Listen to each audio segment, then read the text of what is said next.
If you are looking for something that will help you to strategically plan your next year or to strategically implement the plan that you have for next year, I think you are in the right place. So keep on watching.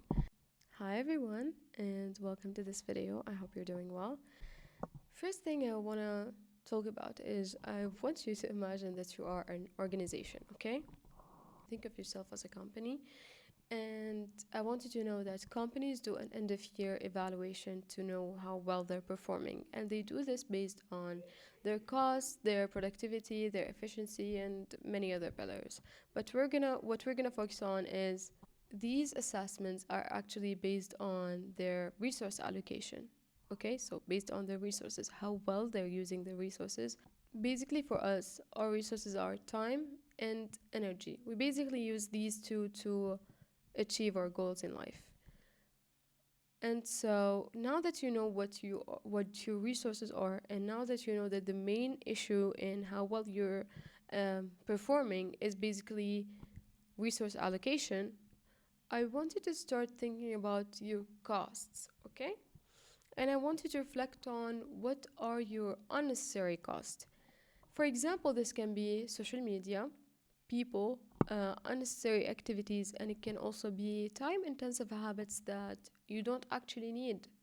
For example, let's start with my unnecessary cost. Maybe it is scrolling after workouts. I usually do at-home workouts, and so whenever I do workout, I do scroll on the phone after that for at least like 20 minutes. So this is not a necessary cost for me. I do not need to waste these 20 minutes on scrolling. It's not intentional, and it's a habit that I should stop. Now you know your unnecessary cost. I want you to focus on why it's an unnecessary cost for you. Okay? It can be learning a language. It can be learning a language that's not relevant to your long-term goals. It can be something useful, but it's not relevant to you. Okay? I want you also to think of it this way. Think of it why it's a necessary cost. Think of all of the things you're doing. Is it an unnecessary cost, and why would it be an unnecessary cost? Knowing the why is really important because it will help you to start reducing it, and within time maybe eliminating it from your life.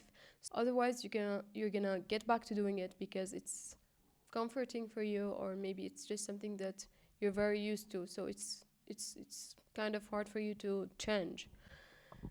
Now that we're done with what's your unnecessary cost and why it's unnecessary cost, I want you to think of the way you set goals. I want you to reflect on how do you usually set goals. Do you just, for example, say, well, for the next year, I'm going to start working out more. I want you to think of, is this specific enough? Is this measurable? And to solve this issue, I think most of you already know it, but for those who don't know, I'm going to introduce to you a technique that people use to set goals. Personally, I do use it, and it has been very helpful for me since I started using it. And it's the SMART technique. The SMART technique stands for specific, measurable, achievable, relevant, and time-bound. Well, at first it may seem like it's not very clear, but once I'll give you an example, you're gonna understand more. So let's say, for example, my goal for next year is to start working out more.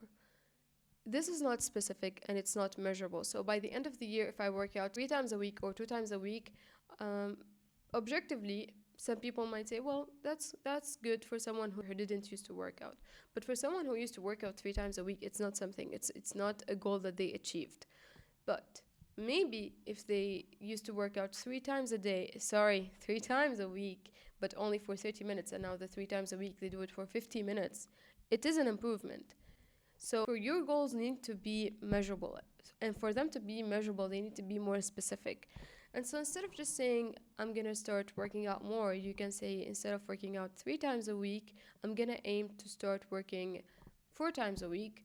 And for it to be time-bound, you need to set a deadline. Let's say by end of March, I'm going to I would have already built the habit to work out 4 times a week. And by end of June, I'm going to achieve 5 times a week. And for the rest of the year, I'm going to focus on increasing the time session. So instead of working out for 45 minutes, I'm going to try to work out for 1 hour. This is a goal that is specific, measurable, achievable, relevant and time bound. This really helps you to know where you're going and to help you to measure if you're making progress, achieving your long-term goals or not. Also, you can use the SMART technique to dissect the long-term goal. And so dissecting it into phases would really help you to achieve the long-term goal. All right, so we learned about the SMART technique. We now know how beneficial it can be. So I want you to pair it with self-assessment. It's something very relevant to you. It's something that will help you to modify your goals to be custom made for you. Now, after you set this goal, I want you to reflect, is this goal realistic for me? Is it relevant or is it realistic in my current context? Think of it with my real pattern that I am at right now, with my learning curve, with my environment. And to better modify your SMART goals to better fit in this, I want you to start using the SWOT analysis. The SWOT analysis, well, it is kind of a technical term, but it's so popular as well. However, I'm just going to explain it for you in very simple terms, do not worry. SWOT analysis is basically strength, weaknesses, opportunities, and threats. Think of strength and weaknesses as something internal, something that comes from you. And opportunities and threats are external. They're not internal. They are based on your environment, the context, the location, all of these things that you cannot actually control. And so now that you know that there's an internal part and an external part, what we can focus on is the internal part, okay? And what we can take advantage of is the external part. So it's more of a reality check. For example, one of my weaknesses, it's actually strength in some contexts, but in other contexts, like studying for finals, it's a weakness of mine. It's that I am a highly conscientious person. And someone who's highly conscientious, it means that they spend so much time in details, and sometimes it's unnecessary details, especially when you're studying for finals. And so that's a weakness when or in the context of me studying to finals. But for example, when I'm doing my consulting projects, it's actually a strength.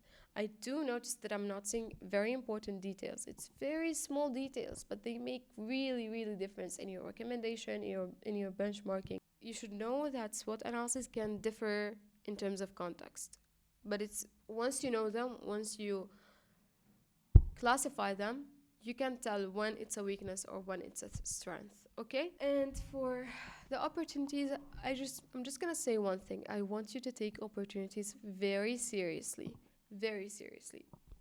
When I had a gap year, I had the opportunity to do kind of a training with an organization, and it was for free, although these type of trainings are usually paid. And so I thought it may be a very unuseful training. However, I did it, and it turned out to be very useful. I learned many technical terms. I had mindset shifts during this training. It really taught me many, many things. So I wanted to take opportunities seriously. Whenever you have an opportunity, see if it's relevant to you, take it seriously, and go ahead with it. And for the threats, they're mostly unexpected accidents of life, unexpected events that life throws at you, that are basically the threats in this context when we're talking about it in terms of reality check and self-assessment, and you being conscious of what can happen or how can this go.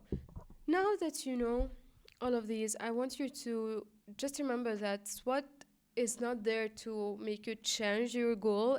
It's just kind of changes your strategy, okay?